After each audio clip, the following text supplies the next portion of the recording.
తప్పక చూడండి. కేజ్రీవాల్ ప్రొడక్షన్స్ దమ్ము సీక్వెల్ మీద సీక్వెల్ గా రిలీజ్ అయిపోతున్న సంచలనాత్మక అవినీతి వ్యతిరేక సినిమాలన్నీ దేశ రాజకీయాన్ని ప్రభావితం చేస్తాయో లేదో తెలియదు గాని కేజ్రీవాల్ ఎంచుకున్న రూటే సపరేట్ అంటూ పొగడ్తల జల్లు మాత్రం విపరీతంగా కురుస్తోంది. చీల్చి చెండాడాలన్న కసి కోపం ఒక్కటే సరిపోదు. యాక్షన్ పార్ట్ కూడా బ్రహ్మాండంగా ఉండాలి. నిగ్గదీసి అడిగేవాడే నిజమైన మొనగాడు, లేకపోతే వెనక బెంచీలే దిక్కు. జేపీ అనబడే మన లోకల్ కేజ్రీవాల్ బోల్తా పడింది కూడా ఇక్కడేనా? Look at that, a Fair and Lovely example.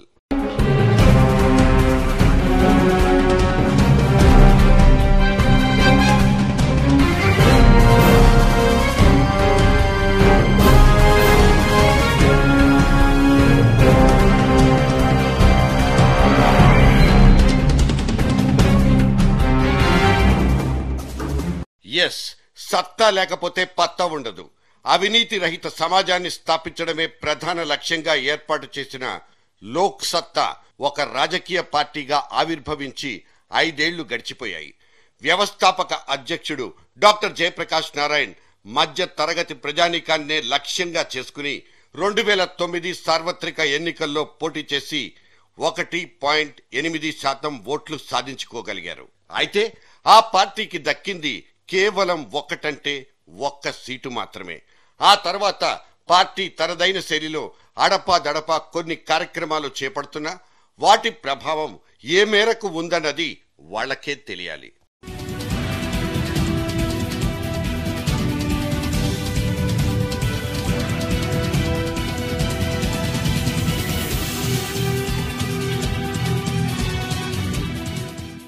ఇదిలా ఉంటే అవినీతి అంతం అనబడే అదే అంశం మీద దేశవ్యాప్త పోరాటం చేస్తున్న ఇండియా అగేన్స్ట్ కరప్షన్ ప్రధాన కార్యకర్త కేజ్రీవాల్ కూడా సడన్ గా రాజకీయ రంగు పులిమేసుకున్నారు. ఇందుకోసం ఆయన తన సైద్ధాంతిక గురువు అన్నా హజారేతో విభేదించడానికి కూడా సిద్ధపడిపోయారు. కేజ్రీవాల్ అరంగేట్రం జరిగిన మరుక్షణం నుంచి సంచలనాత్మకమైన వార్తల పరంపర షురూ అయింది. సోనియా గాంధీ అల్లుడు రాబర్ట్ వాద్రా, బీజేపీ జాతీయ అధ్యక్షుడు గడ్కరీలతో పాటు అంబానీ వంటి హేమీల్ని సైతం తన ఆరోపణలతో చిక్కుల్లోకి నెట్టేశారు కేజ్రీవాల్. ఆధారాలతో సహా అతను చేస్తున్న ఆరోపణలకు అటు రాజకీయవేత్తలు ఇటు పారిశ్రామికవేత్తలు బెంబేలెత్తిపోతున్న మాట కనిపిస్తున్న వాస్తవం. అవన్నీ ఆధారాలు లేని ఆరోపణలంటూ పైకి ఆయన ప్రత్యర్థులు కొట్టి పారేసిన కేజ్రీవాల్ మాత్రం ఇసుమంతైనా చెక్కు చెదిరినట్లు లేరు. పైగా తన నెక్స్ట్ బుల్లెట్ సాక్షాత్తు ఈ దేశంలోని న్యాయ వ్యవస్థలో నెలకొన్న అవినీతి మీదకేనంటూ మరో బాంబు కూడా పేల్చి పారేశారు. जुडिशरी को लेके बहुत सारे प्रश्न हैं। ऐसा क्यों होता है कि मुलायम सिंह यादव जी का केस 3 साल से लिस्टिंग ही नहीं होती? ऐसा क्यों होता है कि ब्लैक मनी का केस 1 साल से उसकी सुप्रीम कोर्ट में लिस्टिंग ही नहीं होती, लिस्ट पे ही नहीं आता, वो हेयरिंग ही नहीं लगती? हेयरिंग लगाने का तरीका क्या है सुप्रीम कोर्ट के अंदर? ऐसा क्यों होता है कि उड़ीसा के अंदर माइनिंग का सबसे जबरदस्त स्कैम हुआ, हियरिंग पूरी हो चुकी है और 2 साल से ऑर्डर रिजर्व पड़ा हुआ है? ఇటువైపున్న మన జయప్రకాష్ నారాయణ్ కాలు దువ్వింది సైతం అవినీతి మీదకే కావచ్చు. సరికొత్త రాజకీయం, స్వచ్ఛమైన రాజకీయం జేపీ పోరాడదలుచుకుంది కూడా ఈ లక్ష్యం కోసమే కావచ్చు. కానీ వ్యక్తుల పేర్లు ప్రస్తావించకుండా కొన్ని వ్యవస్థలో వేళ్లూనుకున్న అవినీతిని రూపుమాపాలంటూ ఆయన ఉపన్యాసాలతో మాత్రమే ముందుకెళ్లడం కనిపిస్తుంది. నిర్దిష్టమైన వివరాల్లోకి వెళ్లకుండా జేపీ చేస్తున్న సాధారణ ప్రకటనలు ప్రజల్లో ఆశించినంత స్పందన తీసుకురాలేకపోయాయి. అన్ని వ్యవస్థలు కుళ్లిపోయాయని, ప్రధాన రాజకీయ పార్టీలు ఆంబోతుల్లా పోట్లాడుకుంటున్నాయని మాట్లాడడం తప్పించి నిర్దిష్టమైన ఆరోపణలు ఎదుర్కొంటున్న జగన్, చంద్రబాబు, రామోజీరావు వంటి వ్యక్తుల మీద ఆయన ఎటువంటి వ్యాఖ్యానాలు చేయలేదు. అవినీతి బాగోతాలు వాటికవి బయటపడి రగడ జరుగుతున్న సందర్భాల్లో కూడా జేపీ తనదైన వ్యూహాత్మక మౌనాన్ని ఆశ్రయించడం ఆయన మీద లేనిపోని అనుమానాలనే రేపింది. ఆయన పార్టీ సైతం పెద్దగా జనంలోకి దూసుకు వెళ్లలేకపోయింది. జయంతులు, వర్ధంతులంటూ చిన్న సైజు సభల్లాంటివి నిర్వహించి శ్రద్ధాంజలి ఘటించడం లాంటి కార్యక్రమాలకే ఆ పార్టీ పరిమితం కావడం కూడా గమనించాల్సిన విషయం. తరచూ రాష్ట్రానికి, దేశానికి వెలుపల ఏర్పాటు చేసే కార్యక్రమాలకు వెళ్లి తన ప్రసంగాల ద్వారా అక్కడున్న కొంతమందిని ఉత్తేజపరిచి వెనక్కొచ్చేయడం వల్ల ఆ పార్టీకి వనగూడే ప్రయోజనాలు పెద్దగా ఉండవని అంటున్నారు. ఇది ఆయన్ని అభిమానించే వాళ్లు కూడా చెప్తున్న మాట. ఇవన్నీ జేపీ ఆత్మ విమర్శ చేసుకోవాల్సిన విషయాలే.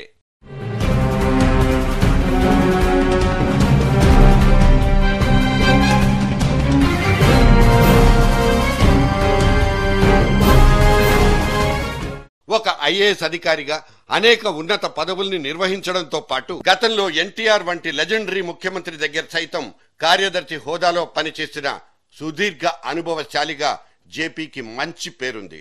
ఇటువంటి వ్యక్తి తనకున్న సంబంధాలు, అనుభవాలతో అనేక స్థాయిల్లో అవినీతి వ్యవహారాల్ని ఆధారాలతో సహా వెలికి తీయొచ్చు.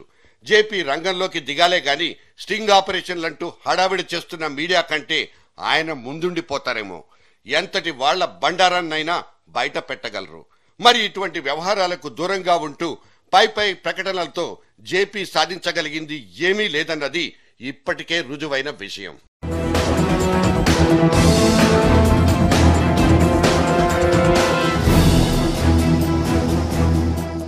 ఇవాళ జేపీ నిస్తేజుడు, నిస్సహాయుడు అంటూ ఆయన్ను నీరుగార్చడం మా ఉద్దేశం కాదు.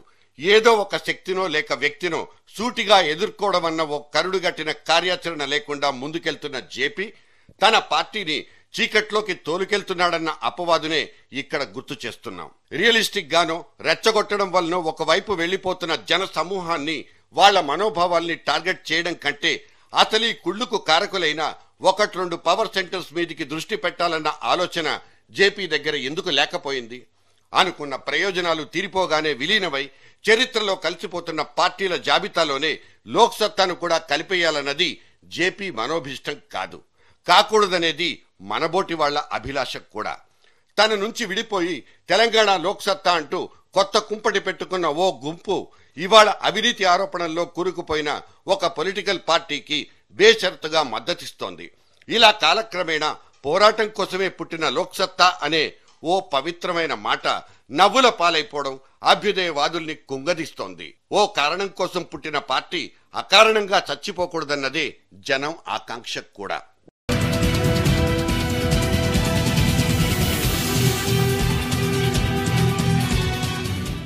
జేపీలో దమ్ము తగ్గిందా, ధైర్యం కొరబడిందా? ఒకవేళ నిలబడి నీళ్లు తాగితేనే బెటర్ అన్న జేపీ ప్రణాళిక సైతం సహేతుకమే కావచ్చు. ఎందుకంటే పరిగెత్తి పాలు తాగిన వాళ్లు ఎంతమంది, వాళ్లు సాధించి పెట్టింది ఏంటన్న క్యాలిక్యులేషన్ కూడా జేపీకి తెలియంది కాదు. మన పొరుగునే ఉన్న కన్నడ రాష్ట్రంలో ఏకంగా 3 ముఖ్యమంత్రుల్ని కార్నర్లోకి తోసేసినప్పుడు అక్కడి లోకాయుక్త మెళ్ళలో వీరతాళ్లు పడిపోయాయి. పొలిటికల్ గా ఒక ప్రపంచమే క్రియేట్ అయింది. ఇవాళ బడా జాతీయ ఫిగర్ల తోకలతో నిప్పు పెడుతున్న కేజ్రీవాల్ పొలిటికల్ సర్కిల్స్ లో కాక రేపిన సూపర్ స్టార్ అంటూ ఆకాశానికి ఎగరేసుకుంటున్నారు. ఆయన్ను భారతరత్న లాంటి ఓ అత్యున్నత పురస్కారంతో సత్కరించుకోవాలంటూ అనధికారంగా వేడుకోళ్లు కూడా వినిపిస్తున్నాయి. కాకపోతే కేజ్రీవాల్ లాంటి కథానాయకుల్ని ఎత్తినెత్తిన పెట్టుకునే వాళ్ళంతా మేధావులు, అభ్యుదయవాదులు మాత్రమే. దేశంలో వీళ్ల జనాభా జస్ట్ 0.5% మాత్రమే, అంతకంటే ఎక్కువ ఉండదు. కానీ కేజ్రీవాల్ లాంటి బుసకొట్టే పాముల్ని ఒడిసి పట్టి బుట్టలో మూసేయడం అనే గొప్ప పరిణితి ఇవాల్టి రాజకీయ వాణిజ్య వర్గాల దగ్గర భద్రంగా ఉంది. అరవింద్ కేజ్రీవాల్ ఓ పబ్లిసిటీ స్టంట్ మాస్టర్, అప్పుడప్పుడు మాత్రమే కనిపించే ఐటమ్ బాంబ్ అంటూ డైరెక్ట్ గా రాఖీ సావంత్ కి ఆయనకి పోలిక పెట్టిందో కాంగ్రెస్ పర్సనాలిటీ. हालांकि राखी सावंत जी का मैं बड़ा पुराना फैन रहा हूं और उसमें वो ये जो ट्वीट जो है कि Arvind Kejriwal and Rakhi Sawant are quite similar, they try and expose but with no substance. जैसे अब अरविंद केजरीवाल जी ने दुनिया भर के आरोप लगा दिए, लेकिन सब घिसे पिटे आरोप लगाए जिनका कोई नयापन नहीं था. ఇదిగో వీళ్లే మన దేశంలో నల్ల కుబేర్లంటూ దాదాపు 50 మీడియా మైకులను ఉద్దేశించి ప్రసంగించిన అరవింద్ కేజ్రీవాల్ ఎవరెవరి గుండెల్లో బాంబులు పేల్చాడో తెలీదు. కాకపోతే హెచ్ఎస్బీసీ జెనీవాలో ఫలానా వాళ్లు దాచుకున్న నల్ల డబ్బు 20 కోట్లంటూ ఓ పేరు బయట పెడితే సదరు ఫలానా పెద్ద మనిషి ఇవాళ బయటికి ముఖం చూపించలేక సిగ్గుతో చచ్చిపోతూ అజ్ఞాతంలోనే ఉండిపోతున్నట్లు తెలిసింది. ఆఫ్టర్ ఆల్ 20 కోట్లేనా అంటూ కనిపించిన వాళ్లందరూ ఎద్దేవా చేస్తారన్నది ఆయన గారి ఆందోళన. 2 నుంచి 3 లక్షల కోట్ల దాకా వెనకేసుకున్న Reliance big brothers Swiss bank లో చెరో 100 కోట్లు మాత్రమే దాచిపెట్టుకున్నారన్న వార్త ఒక విడ్డూరంగా చూస్తూ నోళ్లు నొక్కేసుకుంటున్నారు జనం. ఇవాళ ఎక్స్ట్రా లార్జ్ కుంభకోణాల సీజన్లో ఈ 100, 150 కోట్లంటే అంత ఈజీగా అంచనాలకు అందించావవు మరి.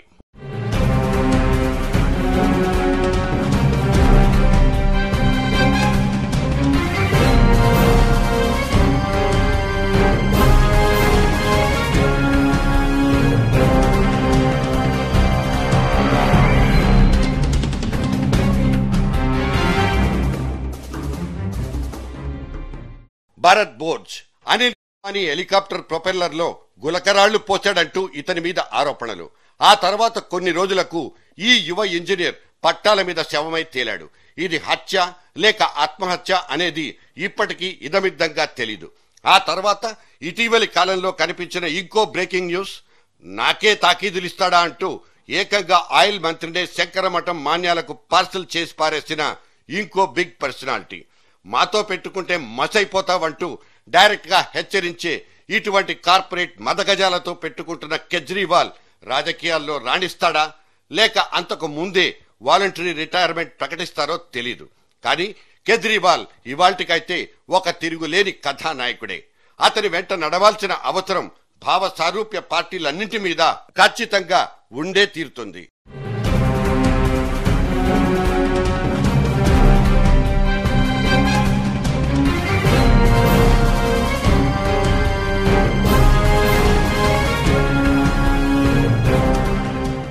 ఈ మధ్య లోక్ సత్తా పార్టీ తన వెబ్సైట్ లో కేజ్రీవాల్ మీద రాసిన ఒక వ్యాసం కనిపించింది.